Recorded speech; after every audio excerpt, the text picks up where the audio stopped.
Bonjour à tous. Aujourd'hui, on se retrouve sur une nouvelle vidéo sur ChatGPT où je vais vous expliquer comment moi je m'en sers dans la vie de tous les jours et comment on peut s'en servir pour différents types de métiers et pour différentes personnes. Donc, on va commencer directement. Donc là, je me retrouve sur ChatGPT. Donc, si vous ne connaissez pas, j'ai fait d'autres vidéos. Je vous mettrai un petit i en haut à droite de l'écran si vous ne connaissez pas du tout qui présente ChatGPT. Et puis là, on va voir vraiment comment s'en servir, à quoi ça sert. Parce que beaucoup de personnes ne comprennent pas encore l'utilité de ChatGPT.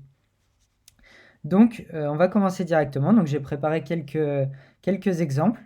Donc, on va prendre, par exemple, la première qui va être j'ai du riz, de la crème fraîche, de l'orange dans mon frigo. Donc, donne-moi des idées de recettes pour mon repas.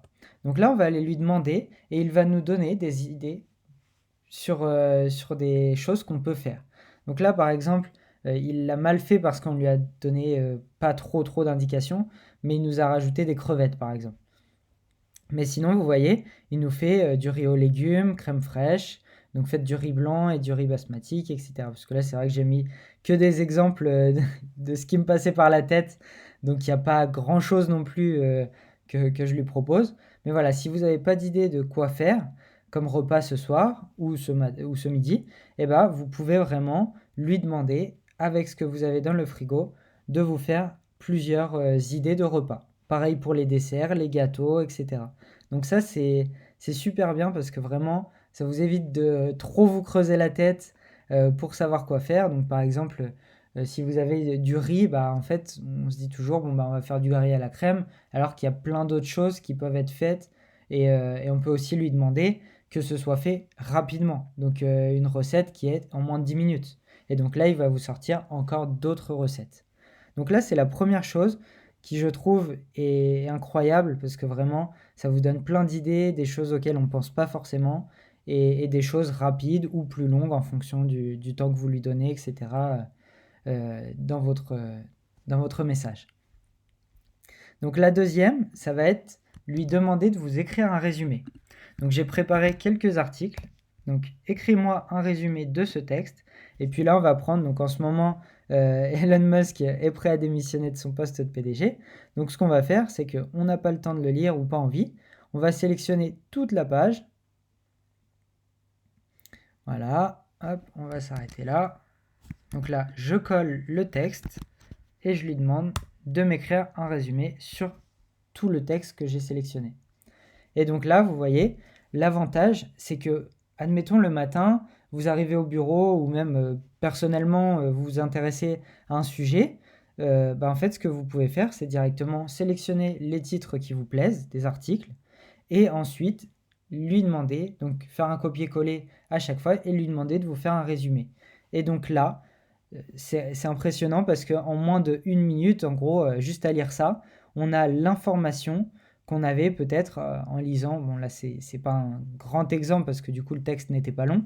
Mais voilà, en lui donnant même un texte beaucoup plus long, il va vous faire un résumé en moins d'1 minute. Donc là, en fait, au lieu de passer 1 heure, par exemple, à lire tous les articles, etc., lui, vous lui rentrez en fait toutes les informations et ensuite, vous n'avez plus qu'à lire seulement ce petit paragraphe-là à la place d'un très grand paragraphe comme ça, enfin un texte comme ça plutôt. Donc voilà, ça vous fera gagner énormément de temps, surtout si vous avez beaucoup de sujets à chercher, à vous informer, etc. Voilà, ça enlève en fait tous les détails inutiles du texte. La troisième méthode, c'est lui demander de vous écrire un résumé de ce texte, mais en anglais. Donc là, on va lui demander écris-moi un résumé de ce texte, mais en anglais. Et en fait, lui, ce qu'il va faire, il va chercher déjà de quoi on parle. Donc dans la conversation, il sait actuellement qu'on parle du sujet d'Elon Musk qui démissionnerait de son poste de PDG. Et donc là, il va aller chercher l'information et nous écrire le résumé de ce texte-là. Donc là, c'est un résumé de ce texte-là, mais en anglais. Ou même, d'ailleurs non, c'est de ce texte-là qu'il a fait le résumé. Il a été recherché le grand texte. Donc voilà, donc ça c'est pareil, c'est hyper intéressant si vous avez des articles par exemple, en anglais que vous souhaitez lire en français plutôt, c'est plus souvent le cas. Vous allez chercher, par exemple, ici, par exemple, là, j'ai un article en anglais. Vous avez juste à le prendre et lui demander, par exemple, aussi de vous le traduire, cet article-là, ou directement de vous faire un résumé traduit en français. Et donc là, ça vous permet de pouvoir suivre des informations anglaises ou américaines. Souvent, il y a plus de détails, ou ça sort plus tôt, des choses comme ça. Moi, je sais que, vu que je suis dans le domaine de la création de sites internet, il y a beaucoup d'informations qui sortent plus en Amérique. Et du coup, je lis beaucoup d'articles en anglais. Et donc là, ça m'aide vraiment. Enfin, c'est plus simple, quoi. Ça m'évite de chercher les mots, certains mots, etc. en anglais. Donc, c'est beaucoup plus rapide. Et en plus, il y a juste un petit paragraphe. Donc, c'est génial. Ensuite, on va lui demander de nous écrire 3 exemples de tweets sarcastiques sur ce sujet-là. Donc là, c'est génial aussi parce que si par exemple vous avez besoin pour votre entreprise d'être sur les réseaux sociaux ou autre et que vous souhaitez faire quelque chose sur un ton sarcastique et que vous n'avez pas trop l'idée parce que c'est pas votre façon de faire habituelle. D'habitude, par exemple, si vous êtes très sérieux, vous pouvez lui demander un ton sarcastique sur un texte précisément, ou lui demander justement, si vous êtes souvent très sarcastique, de vous faire un texte très professionnel, très courtois, on va dire, pour Twitter ou pour Instagram, enfin n'importe quel texte en fait, hein. N'importe quel réseau social plutôt. Donc là, vous voyez, voici 3 exemples de tweets sarcastiques sur le sujet. Je suis tellement choqué que 57,5% des votants aient voulu évincer Elon Musk de son poste de PDG sur Twitter. Je veux dire, qui pourrait ne pas vouloir un milliardaire imprudent et imprudent à la tête d'une plateforme de médias sociaux influente, etc. Ah ah ah, c'est vraiment drôle de voir Elon Musk se plaindre des bots, etc. Vous voyez, c'est à tourner sur le ton sarcastique, et du coup on dit quand même le sujet, mais vous n'avez pas besoin de vous creuser trop la tête pour faire ce texte-là. Aussi, il y a une autre chose qui peut être bien, c'est de lui demander de vous faire du copywriting sur ce sujet-là.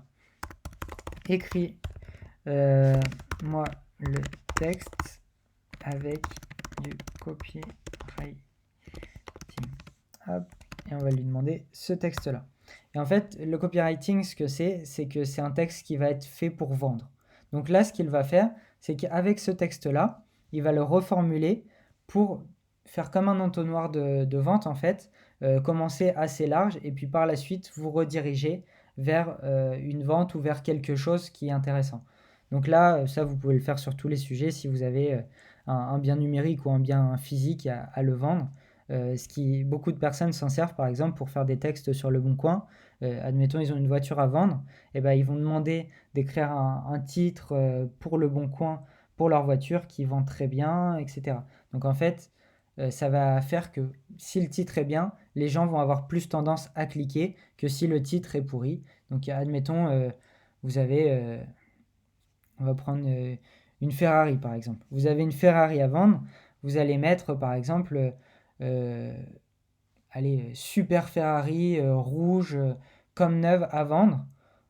Donc là, vous allez plus cliquer dessus que si je mets Ferrari allez, 100 000 km en piteux état à vendre, par exemple. Vous voyez, il y a donc le copywriting. Donc là, ça va jouer aussi là, sur l'aspect de la voiture aussi, hein, bien sûr, sur les photos, mais ça va aussi jouer sur le titre. Vous allez plus cliquer sur le titre comme quoi elle est magnifique, et même si derrière elle est pourrie, qu'un titre pourri, et du coup là, vous n'allez pas cliquer dessus.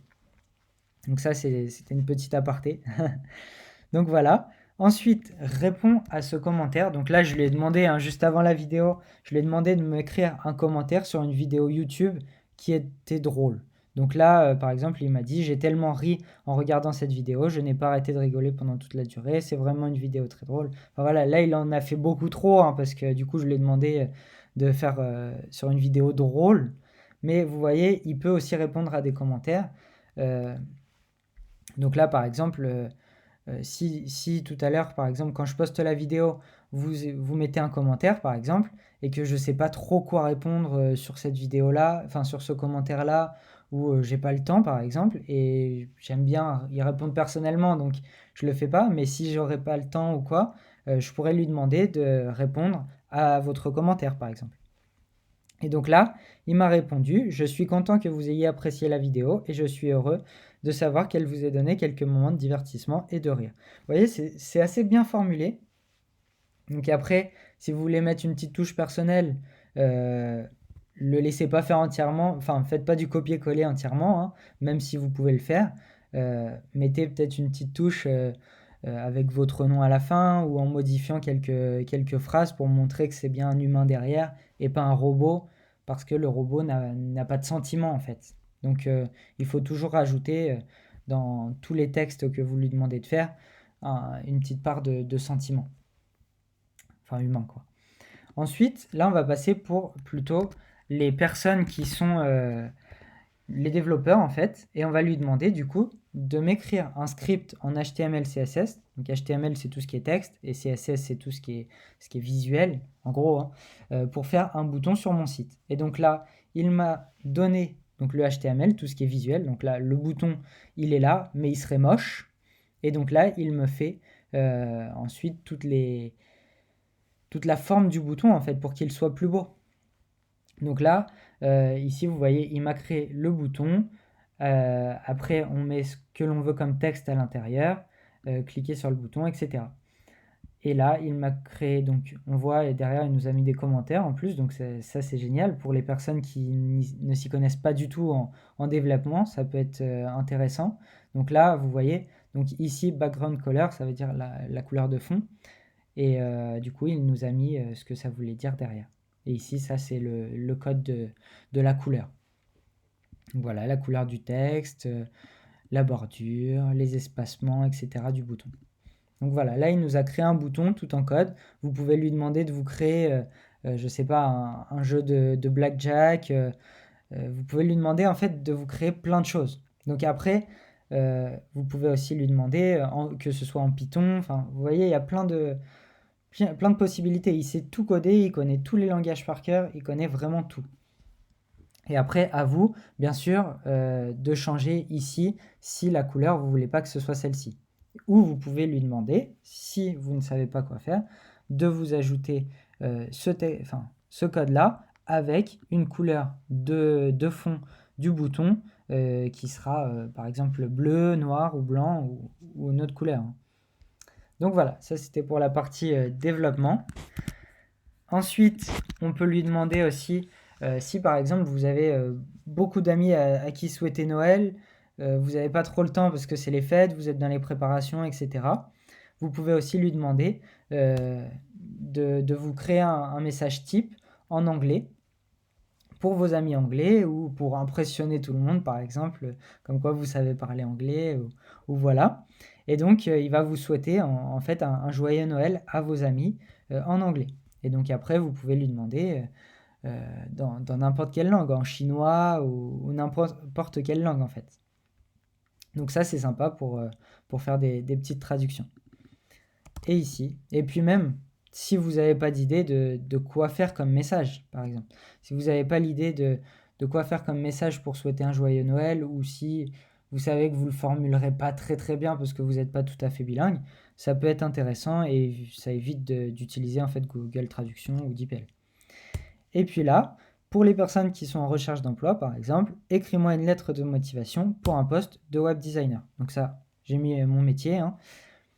Et là, il va vous écrire directement une lettre de motivation. Vous pouvez rajouter quand même certaines formes, certaines phrases, etc. qui vont être à modifier quand même, hein. Mais là, vous voyez, c'est déjà très bien formulé, je trouve. Cher, donc là, avec le nom du recruteur que vous pourrez remplacer. Je vous écris aujourd'hui pour postuler pour le poste de web designer proposé par votre entreprise. J'ai été très enthousiasmé par l'opportunité de travailler avec une entreprise aussi innovante, respectée par la vôtre, etc. Et là, vous voyez, il met vraiment tout ce qu'il y a besoin dans une lettre de motivation. Et en plus, il y a les formes, c'est bien amené. Franchement, je trouve ça bien. Après, là, vous voyez, au lieu de sincèrement, c'est mieux de mettre cordialement dans une lettre de motivation, etc., je pense. Donc voilà. Et puis là, il montre sur quelles compétences qu'est-ce que vous savez faire comme langage, etc. Après, à vous d'en rajouter, parce que là, je lui avais pas dit que je savais faire du HTML, CSS, JavaScript, etc. Ni de la suite Adobe. Je lui ai jamais dit ça. Donc ça, il l'a inventé. Bon, après, pour un web designer, en général, on a les bases. Mais, voilà. Donc après, à vous de modifier, par exemple, cette ligne-là. Du coup, vous pouvez ajouter, si vous savez faire du Python, etc. Donc voilà, c'était tout pour cette vidéo. Si vous avez des questions, il ne faut pas hésiter à mettre un commentaire, à vous abonner surtout, ça m'aiderait beaucoup. Et puis je fais beaucoup de vidéos sur tout ce qui est WordPress, donc pour la création de sites internet, Shopify surtout pour la création de sites e-commerce.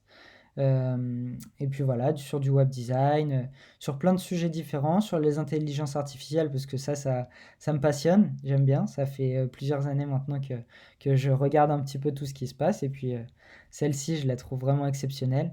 Donc voilà, il y en aura d'autres, des vidéos sur donc intelligence artificielle, WordPress, Shopify, web design. Voilà, il y a plein de prochaines vidéos qui arrivent. Donc faut pas hésiter à vous abonner, à mettre un petit like. Et puis bah du coup, je vous dis à bientôt pour une prochaine vidéo.